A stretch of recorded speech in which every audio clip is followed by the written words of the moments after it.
Hello बच्चों, कैसे हो आप सभी लोग। My self Tosif Monvelwala and I would like to welcome you all in this science lecture. So very good morning to all my dear students. First of all I want to tell you that today we are going to complete 2 units of the science. और आज के lecture में हम discuss करने वाले हैं exercise portion.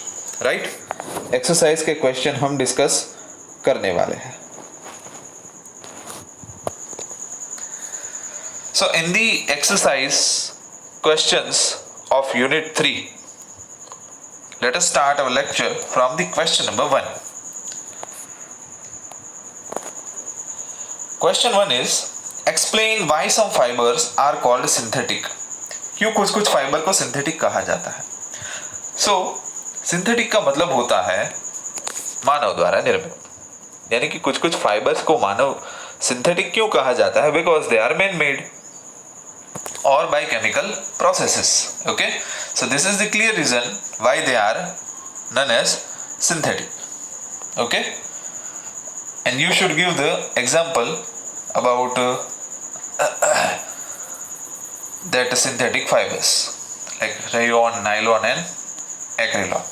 Okay, question number 2, mark the correct answer. Rayon is different from synthetic fibres because rayon क्यों synthetic fibre से अलग है, because it is obtain from the wood bulb. So the raw material of the rayon is a natural resource and that is why it is different from the synthetic fibers. Through it is a one kind of synthetic fiber, but it is quite different from the another conventional synthetic fibers because of this reason. Okay, चलिए. उसके बाद question number 3, fill in the blanks with appropriate words. Synthetic fiber are also called man-made fiber और artificial fibers. Synthetic fiber को कौन कौन से नाम से जाना जाता है, man-made fiber and artificial fibers.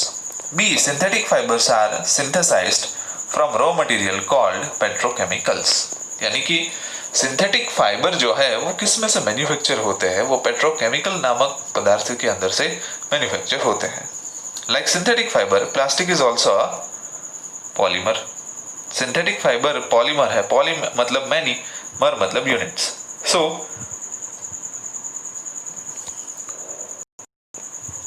like synthetic fiber, plastic is also a polymer, means it is also made up from the so many units of different kind of fibers. Right? Question number 4, give examples which indicate that nylon fibers are very strong. So as we know that the nylon fibers are utilized in the rock climbing ropes. Rock climbing के अंदर जो ropes इस्तेमाल की जाती है, fishing की nets होती है, seat belts होते हैं. These are the substances which are indicating that the nylon fiber is super strong, very strong, right? It is also making in parachute ropes, right? Question number 5, explain why plastic containers are favored for storing food. यानी कि खाने की चीजों की संग्रह के लिए क्यों प्लास्टिक का इस्तेमाल ज्यादा किया जाता है कंटेनर का, because the first primary reason is that plastic is a non reactive material. Second is it is light in wait.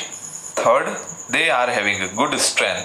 And fourth, the containers are durable, means the strength is very good of the container, and that is why it is favorable to use the containers for storing the food. Question number 6, explain the difference between thermoplastic and thermosetting plastics. So we discuss about the thermoplastic and thermosetting plastic in detail. So here I will only give a quick information about the thermoplastics. Which first, thermoplastic which gets easily deformed on heating and can be bent easily is known as the thermoplastics. Okay, thermosetting plastics, the plastics which molded once and cannot be softened by heating are called thermosetting plastics. Then after, second, polythene and PVC are some of the examples of thermoplastics, while bakelite and melamine are the example of thermosetting plastics. Third, they are used for manufacturing toys, combs, and various types of containers. Thermoplastics are utilized for this purpose, making toys, combs, and various types of containers. While the thermosetting plastic, which is primarily a bakelite or melamine, it is utilized in making of electrical switches, handles of utensils, etc. As well as the melamine plastic is utilized to manufacture the floor tiles, fabrics which resist the fire, and kitchenware appliances also. Question number 7. Explain why the following are made of thermosetting plastics. क्यों नीचे दिए गए पदार्थ यानी कि substance चीजें है वो थर्मोसेटिंग प्लास्टिक से बनाई जाती है. सॉसपैन हैंडल्स यानी कि कुकवेयर के handles. So as we know that the thermosetting plastics are a poor conductor of heat. So in a cookware appliances or in cookingware substances, it is majorly utilized because it will not quickly heated by the heating source. Okay. Electric plugs, switches और plug boards. तो हमें मालूम है कि electrical appliances के अंदर heating ज्यादा होता है. And if the electrical switches easily catch fire by the heating of the electrical substance, then there is a certain kind of danger arises. So the thermosetting plastic is a poor conductor of electricity. So because of this reason, and also it is a poor conductor of heat. So because of this, it is utilized in the making of electrical plug and switches. Question 8. Categorize the material. Categorize the material of the following products into can be recycled and cannot be recycled. यानी कि नीचे दिए गए में से कौन recycle हो सकते हैं और कौन रिसाइकल नहीं हो सकते. So as we know that the plastic cannot easily recycled, right?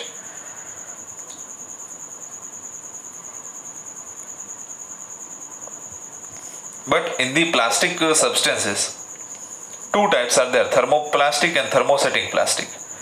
So thermoplastics are a type of plastics which get easily bent and deformed on heating, right? So these are the examples which can be recycled, while the plastic substances which are utilized in the cooker handles or in electrical switches, which is not catches fire as well as electricity, they are not recycled because they are thermosetting type of plastics. So ultimately, telephone instruments, cooker handles and electrical switches cannot be recycled. Other than this, can be recycled. Question number 9. Rana wants to buy shirts for summer. Should he buy cotton shirts or shirts made from synthetic material? Advise Rana, giving you reason. Rana करके एक भाई है जिसको shirt लेना है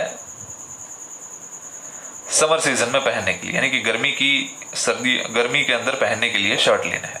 तो आप क्या उसको सजेस्ट करोगे, क्या एडवाइस दोगे कि वो कॉटन के शर्ट ले या तो वो सिंथेटिक मटेरियल से बने हुए शर्ट ले? सो if they will ask me, I will answer that the Rana should by the cotton shirts because cotton is a natural fiber and it will easily absorb the sweating caused by the excessive heating during the summers. Okay, and the pores inside the cotton allows the easy evaporation and keeps our body cool, whereas synthetic shirts does not absorb any kind of water or sweat from our body, so they are very uncomfortable to wear in summers. तो कुछ बार कभी बार आप ये भी देखते हैं कि summer season में अगर हमने सिंथेटिक फाइबर को पहना हुआ है तो सिंथेटिक फाइबर में एक दिक्कत ये रहती है कि सिंथेटिक फाइबर जो है उसके अंदर पोर्स नहीं होते. फाइबर्स तो होते हैं लेकिन उसके बीच में जगह नहीं होती नेचुरल फाइबर्स की तरह, तो उसके अंदर गर्मी बहुत होती है. While in the cotton fibres there are spaces, उसके बीच में जगह होती है और वहां से एयर सर्कुलेशन ज्यादातर रहता है और हमें जो पसीना आता है और पसीना भी उस हवा के साथ कांटेक्ट में आके हवा में उड़ जाता है. ठीक है, so the Rana should buy, I advise to Rana that he should buy a cotton shirt to wear in summer. Question number 10. Give examples to show that plastics are non-corrosive in nature. Plastic non-corrosive in nature है, उसके example दीजिए. Teflon, a kind of plastic is used as a coating to manufacture non-stick cookware. Melamine is used for making floor tiles and kitchenware. So these are the 2 to 3 examples which gives us a knowledge that the plastic materials are non-reactive in nature and it does not also react with water and air. आप plastic के glass के अंदर पानी भरो, soda भरो, ठीक है, या तो उसके अंदर कोई भी केमिकल डालो, so it can not react with the chemical और with the water. So according to this examples we can say that the plastics are non-corrosive in nature. Question number 11. Should the handle and bristles of a toothbrush be made of the same material? Explain your answer. हम जो toothbrush इस्तेमाल करते हैं उसमें toothbrush के अंदर जिसको पकड़ते हैं यानी कि हैंडल को, वो और ब्रिसल्स यानी कि आगे के जो छोटे छोटे આપણે ना तार हुए, दाता, ब्रिसल्स जिसे कहा जाता है, क्या ये दोनों सेम मटेरियल से बनाए जाने चाहिए? आपका आंसर समझाइए. So if they will ask me, I will obviously say no that there is a clear difference between bristles making and the handle of the toothbrush. They can not make with the same material. Why? Let me tell you. Because bristles should be made from the soft material which do not harm our gums, and the handle should be made of the hard material so that it can give a firm grip or it is very comfortable to your hand to hold it. Therefore, the bristles are made up from the nylon fibers. Nylon fibers जो होते हैं वो काफ़ी soft in nature होते हैं और non reactive होते हैं, इलास्टिक भी होते हैं, चमकदार, वजन में कम और हैंडल करना भी उसे आसान होता है. So the bristles are made up from the nylon fibers and the brush handle is made up from the hard plastic because there is no necessity to be very soft in the handle. So the handle should be strong, durable and poor conductor of heat and electricity. That is why it is made up from the hard plastic. Question number 12. Avoid plastics as far as possible. Comment on this advice. Plastic को जितना हो सके उतना avoid करना चाहिए, उसका इस्तेमाल घटाना चाहिए. क्यों? Because plastic is not recycle, first reason. Second is it is a non biodegradable material. Third reason, plastics are not eco friendly और else by burning the plastic lot of fumes which is produced are very poisonous. And the plastic also choke the respiratory system of some animals while they are eating, like cows, sheep, goat, while they are eating the garbage or wastage. And if it is any plastic material is present in that garbage, so what will happen? The goat or the cow will eat that garbage and the plastic polythene bag or any kind of plastic material stick to their respiratory system and ultimately they will die. ठीक है? It is also caused soil pollution. So because of this certain reasons we should avoid plastics as far as possible. Question number 13. Match the column 1 and 2. तो यहाँ पे ये मैं आपके ऊपर छोड़ता हूँ, ये कॉलम आपको खुद से करनी है. Question number 14.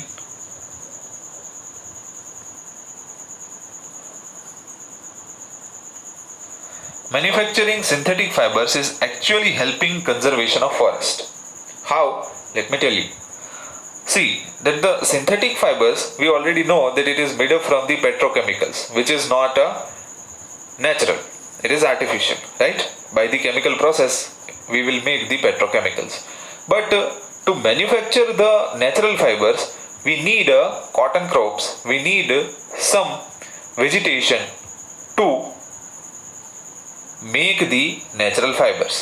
So if we manufacture the synthetic fibers more and more, there is a less usage of natural fibers are there, and if the less uses of natural fibers, then there is a less amount of cotton crops, less amount of food is utilized in making of the natural fiber. So ultimately it will indirectly help to conserve the forest, right?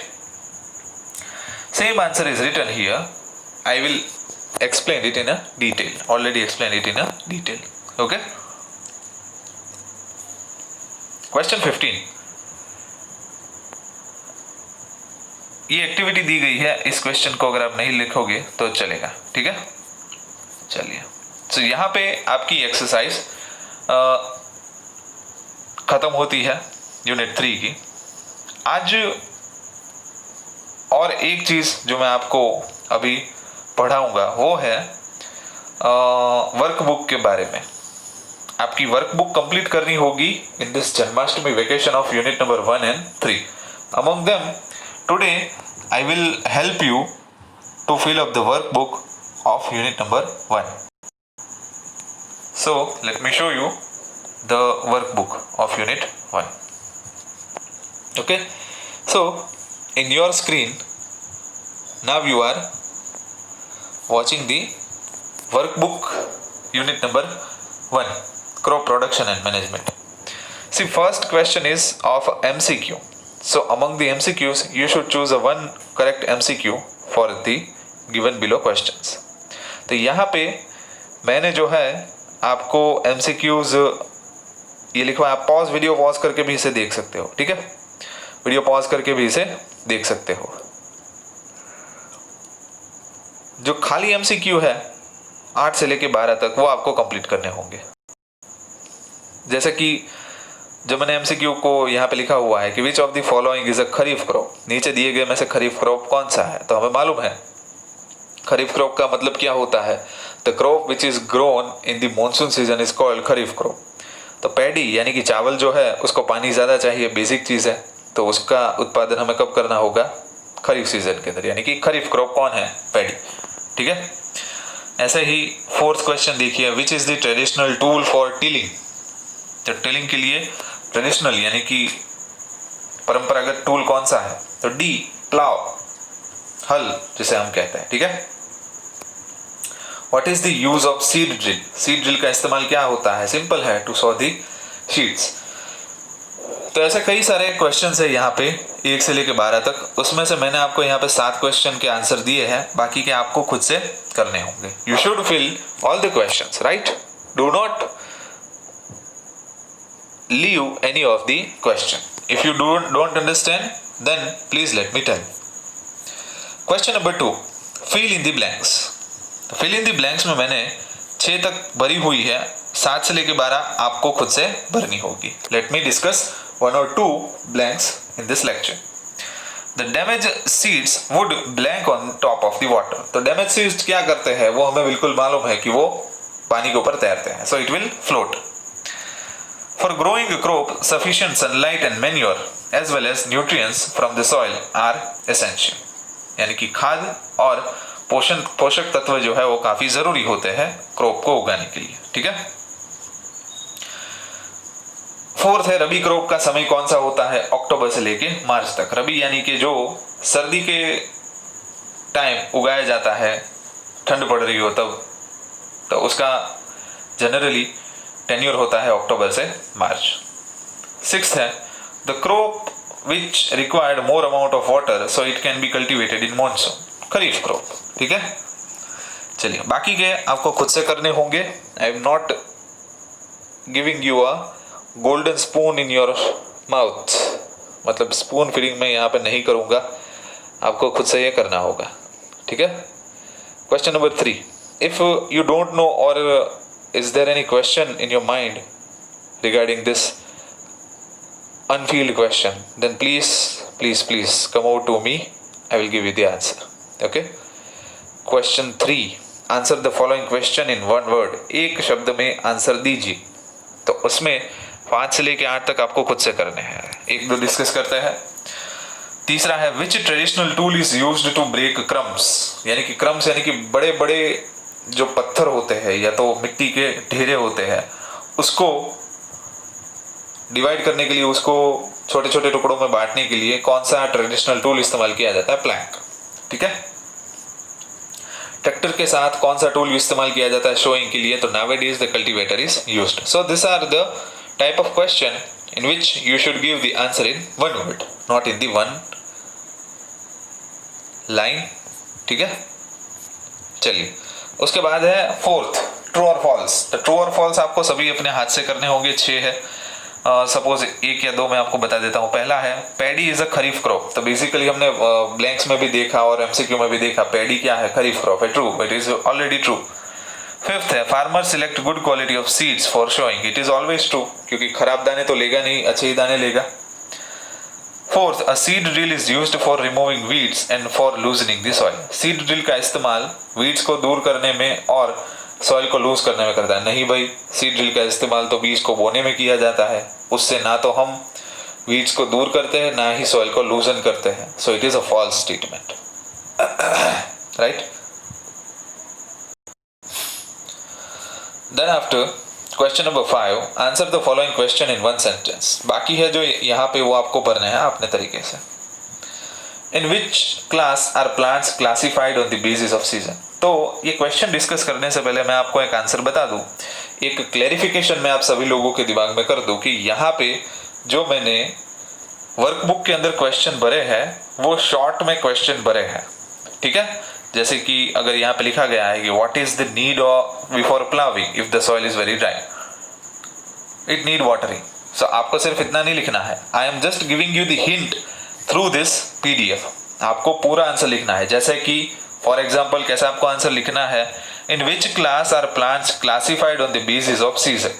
सो आपको ऐसा लिखना है, the plants are classified on the basis of season like kharif and rabi crops. इस तरीके से आपको answer लिखना है। I hope that it is very crystal clear now in your mind what you should write. And ये पीडीएफ जस्ट आपकी understanding के लिए है, आपकी हेल्प के लिए है, स्पून फीडिंग के लिए ये पीडीएफ आपको नहीं दी गई है, ठीक है।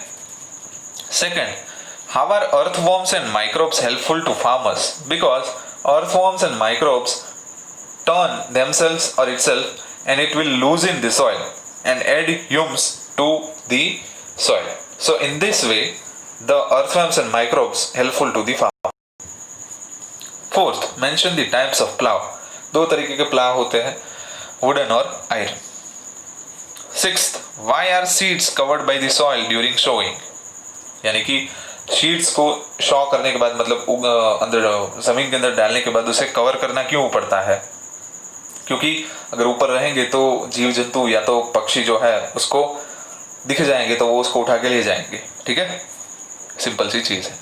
तो यहाँ पे ये पॉज करके भी आप देख सकते हो, काफ़ी लंबी एक्सरसाइज यहाँ पे आपको दे रखी है। तो as a part of homework during the Janmashtami session ये आपको कंप्लीट करना होगा, ठीक है।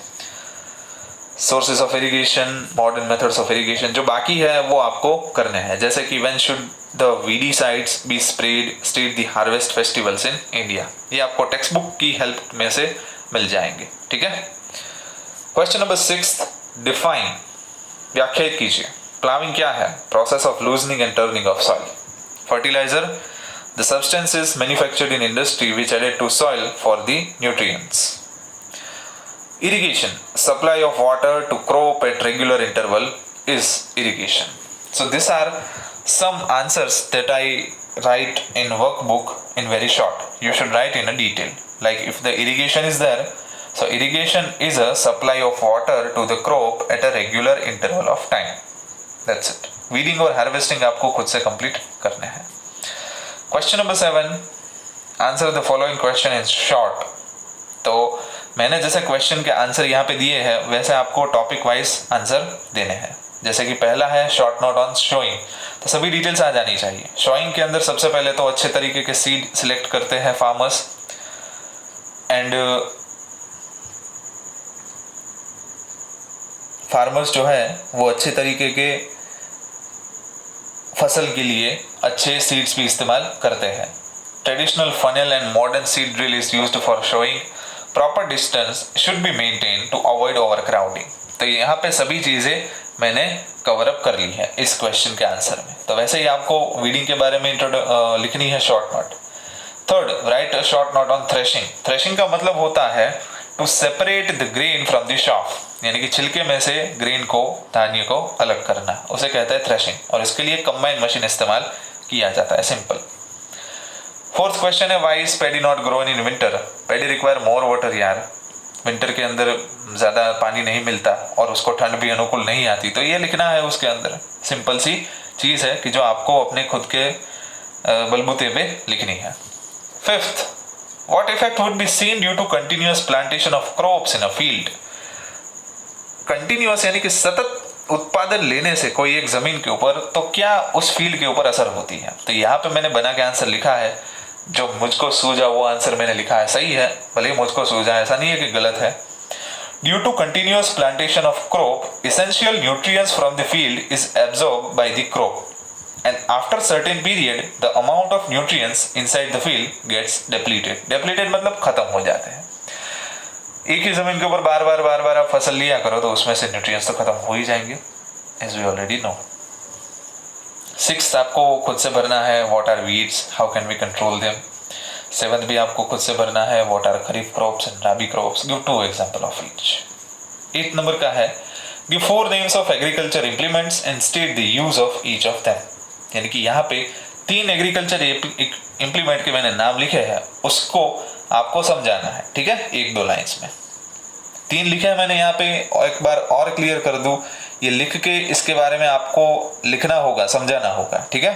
चलिए 9, state the names of manures and fertilisers. खाद और फर्टिलाइजर्स उसके नाम दीजिए, टेक्स्ट बुक में ऑलरेडी गिवन है, उसका रेफरेंस लेके भी आप लिख सकते हो। 10th, advantages of manure.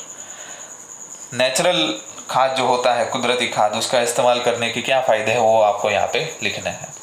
Fertiliser के एडवांटेज मैंने आपको यहाँ पे प्रिपेयर करके दिए हैं, ठीक है। 12, state the disadvantages of fertilisers. क्या गैर फायदा है, यानी कि क्या डीमेरिट है फर्टिलाइज़र को यूज़ करने का। 13 नंबर का क्वेश्चन है वो आपको खुद से करना है, which harmful effect occur to crop due to weeds, which step can be taken to remove weeds. 8th, explain giving scientific reasons. Scientific reason दे के explain करो। Modern agriculture implement should be used in agriculture. क्यों? क्योंकि वो labour और time घटा देता है, वही मैंने लिखा हुआ है। Second, earthworms are called friends of farmers because it is helping in tilling of the soil. Turn करता है, लूजन करता है सॉइल को, इसलिए earthworm क्या है, जो किसान होते हैं उसके दोस्त हैं। आप पॉज करके भी लिख सकते हो, मैं जल्दी नहीं जा रहा हूँ, लेकिन आप वीडियो को पॉज करके भी देख सकते हो, लिख सकते हो। 3rd, the soil should be ploughed. Ploughed करने से क्या होता है, सॉइल को मतलब उसका ज़मीन को ऊपर नीचे करने से क्या फ़ायदा होता है, एयर सर्कुलेशन ज़्यादा मिलता है, सीड्स जो है प्रॉपर जर्मिनेट हो पाते हैं, पार्टिकल सेपरेट होते हैं और रेस्पिरेशन कर पाते हैं, ठीक है। 4th, rotation of crop should be done. Crop rotation क्यों करना चाहिए, इसका आंसर भी आपको टेक्स्ट बुक में मिलेगा, वो आपको खुद से लिखना है। 5th, use of fertiliser should be reduced, क्योंकि फर्टिलाइजर्स ज़्यादातर इस्तेमाल करना सॉइल पॉल्यूशन को निमंत्रण देता है, सॉइल की फर्टिलिटी लूज हो जाती है। ऐसे कई रीज़न की वजह से फर्टिलाइजर को कम इस्तेमाल करना चाहिए। Write the 2 point differences each. Manure fertiliser का डिफरेंस आपको लिखना है बाजू बाजू में, जो कि दिया गया है टेक्स्ट बुक के की भी हेल्प आप ले सकते हो। Second, drip system, sprinkler system. Drip system के अंदर एक भी बूंद पानी का वेस्ट नहीं होता, स्प्रिंकलर के अंदर थोड़ा बहुत होता है। और and the second point, in the drip system drop by drop roots के अंदर पानी पहुंचता है, जबकि जैसे मानसून में बारिश हो रही हो उस तरीके से स्प्रिंकलर सिस्टम से पानी होता है, पानी उसके ऊपर छिड़का जाता है, ठीक है। 10th, क्लासिफाई, क्लासिफिकेशन करो रबी क्रॉप और खरीफ क्रॉप। तो नीचे दिए गए क्रॉप में से रबी क्रॉप कौन से है, यानी कि ठंड में उगाए जाने वाले, और खरीफ यानी कि मानसून में उगाए जाने वाले क्रॉप कौन से हैं। तो I think paddy kharif crop है, मेज रबी क्रॉप है, ठीक है। ये क्लासिफिकेशन आपको करना है। उसके बाद मैन्योर और फर्टिलाइजर का है क्लासिफिकेशन, वो भी यहाँ पे दिया गया है। मैच दी फॉलोइंग एक बार देख लीजिएगा, सभी चीज़ें बारी बारी से रिपीट रिपीट रिपीट रिपीट होती जा रही है, होती जा रही है, होती जा रही है, इसलिए मैं सभी चीज़ें डिस्कस नहीं कर रहा हूँ, ठीक है। ये मैच दी फॉलोइंग आपको खुद से करना होगा। वीड्स किससे निकाली जाती है, हार्वेस्टिंग किससे किया जाता है, इरिगेशन के लिए कौन सी मेथड है, ठीक है, शोइंग के लिए कौन सी मेथड इस्तेमाल की जाती है, इन सभी के आंसर्स आपको ढूंढ के लिखने हैं। उसके बाद है question number 12, answer the following question in detail. तो यहाँ पे आपको बड़े लंबे आंसर्स लिखने होंगे इन डिटेल, आपकी यहाँ पे परीक्षा होगी कि आप कितना खुद से लिख सकते हो। ठीक है, पहला क्वेश्चन है what is irrigation, describe 2 methods of irrigation which conserve water. तो यहाँ पे आप मॉडर्न मेथड भी लिख सकते हो, जैसे कि drip system and sprinkler system के बारे में। और इरिगेशन क्या है? The supply of water to the crop at a regular interval of time, it is called irrigation. So this is the first definition and then after you should write the description about the 2 methods, drip system and sprinkler system. Second है write a short note on harvesting. Harvesting means the cutting of the fully ready, fully grown crops is called harvesting. तो harvesting के अंदर कौन कौन से equipment इस्तेमाल होते हैं, हार्वेस्टिंग के दौरान कौन से फेस्टिवल्स आते हैं, हार्वेस्टिंग क्यों किया जाता है, कब किया जाता है, इन सभी चीज़ों के बारे में आपको लिखना है। So I hope that it is very clear in your mind how to write our workbook. तो इसमें मैंने 50% जितना आपका काम कम कर दिया है इस सजेशन की वजह से, और 50% काम आपको खुद से करना होगा। Okay, it is very clear in your mind. खास ध्यान रखिएगा, यूनिट नंबर 1 की भी कंप्लीट करनी है, यूनिट 3 की भी आपको वर्कबुक कंप्लीट करनी है। 1 में मैंने सजेशन आपको दिया है, 3 में जन्माष्टमी वेकेशन खुलने के बाद आपको कहीं पर भी दिक्कत है तो वो मुझे बताएगा, हम उसको भी सॉल्व करेंगे। लेकिन जन्माष्टमी के वेकेशन के दौरान तीसरे यूनिट की भी वर्कबुक आपको कंप्लीट करनी है। ओके, चलिए, थैंक यू।